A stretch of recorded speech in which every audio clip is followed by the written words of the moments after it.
सभी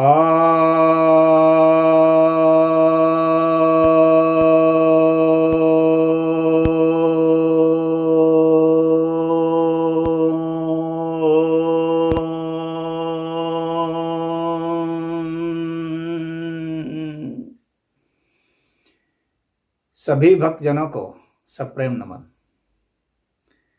भक्तों, आज मैं आपके समक्ष श्रीमद् भगवद गीता के 13वें अध्याय के 23वें श्लोक पर प्रवचन करने जा रहा हूं।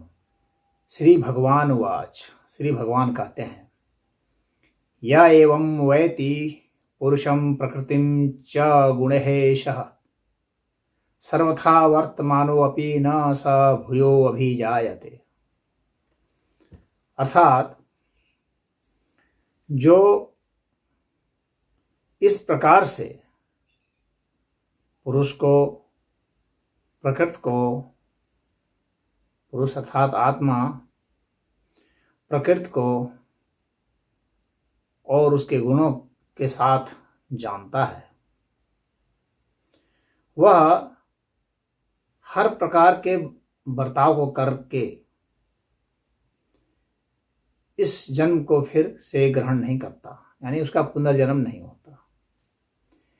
यहाँ पर सभी प्रकार के जो बर्ताव हैं उसमें निषिद्ध कर्म नहीं समझना चाहिए। ऐसा नहीं समझना चाहिए कि वह जो है अराजकता फैलेगा, दुष्टता वाले कर्म करेगा, ऐसा नहीं है।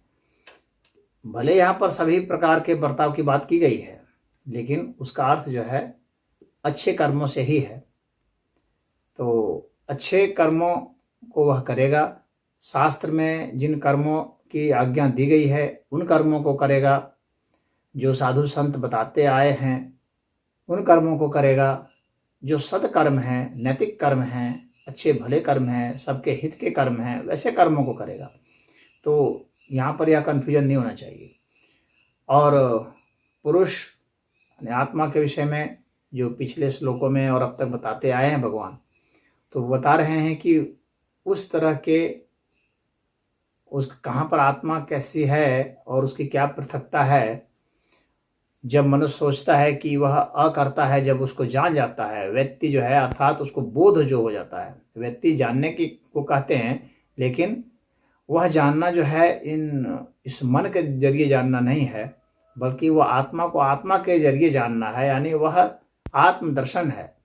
तो आत्मदर्शन के जरिए जब वह जानता है आत्मा को, तो वह समझता है कि यह अकर्ता है, यह अनादि है, यह अविभाज्य तत्व है, और वास्तव में यह अकर्ता होते हुए भी वास्तविक जो करता है वह यही है, न कि हमारी इंद्रियां हैं। तो वह अकर्ता भी है और कर्ता भी है, अकर्ता होते हुए करता है। और ये जो इंद्रियां हैं, जो मन है, जो बुद्धि है, ये सब वास्तविक कर्ता नहीं है।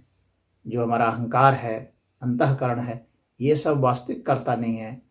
तो ऐसा जब वह समझ जाता है, तो अब जो है वह उनके गुणों को भी, उनके दोषों को भी, इन सबको जान जाता है। और यहाँ गुण का मतलब जो है सतरजतम का जो गुण है, जो प्रकृति का गुण है, और उस प्रकृति के गुण के कारण ही कर्म होते हैं, क्रियाएं होती हैं, पदार्थों की उत्पत्ति होती है, और हमारी इंद्रियां उन्हीं गुणों से आकृष्ट होकर के कोई व्यवहार करती हैं। तो इनको जो जान जाता है, इनके तत्वों से जान जाना, क्या सद है क्या असद है, इस तरह की चीज़ों को जो जान जाता है, उसके हिसाब से उसका आचरण होता है। और ऐसा हो जाने पर क्या होगा कि वह सदाचरण करता हुआ, सबको सदमार्ग पर लाता हुआ वह व्यक्ति विचरण करता है।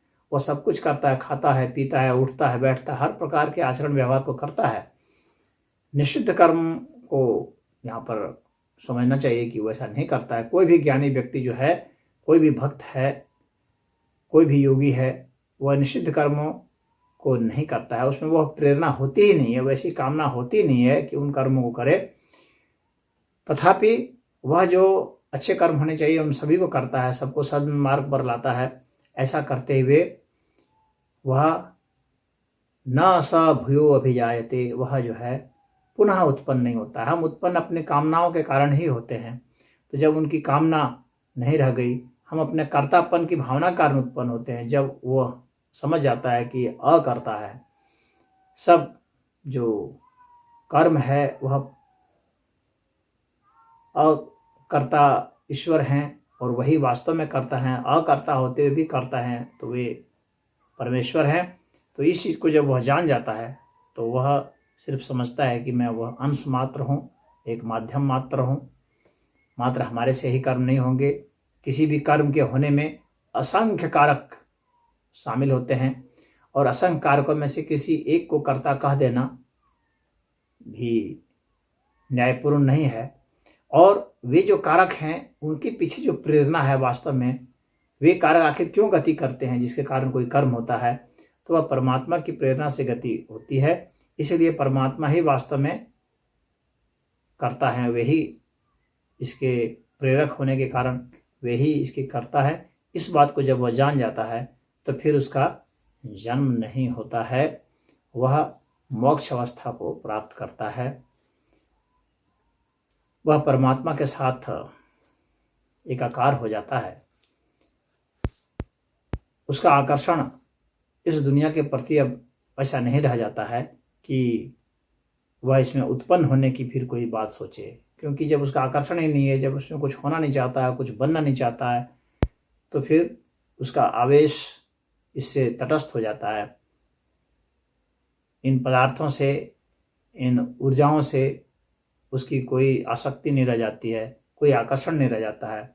इसके कारण ही उसका जन्म संभव नहीं है। जन्म उसी का संभव होता है, रिएक्शन उसी के साथ होता है जिसका कुछ ना कुछ आकर्षण या विकर्षण रहता है। तो उसका ना आकर्षण रहता है ना विकर्षण रहता है। तो ये दोनों ही चीज़ों से मुक्त हो जाता है। संसार से आकर्षण नहीं है, संसार से विकर्षण भी नहीं है। संसार के प्रति उसे कोई चिढ़ भी नहीं होती है। संसार जैसा है प्रभु का है, इससे कुछ हमें न लेना है न देना है, प्रभु का है प्रभु जाने। इस तरह की भावनाएं उसमें होती हैं। आकर्षण और विकर्षण से मुक्त होने के कारण ही वह समभाव अवस्था को प्राप्त होता है और इसी से उसे मुक्ति मिल जाती है। तो इसमें इतना ही। ओम।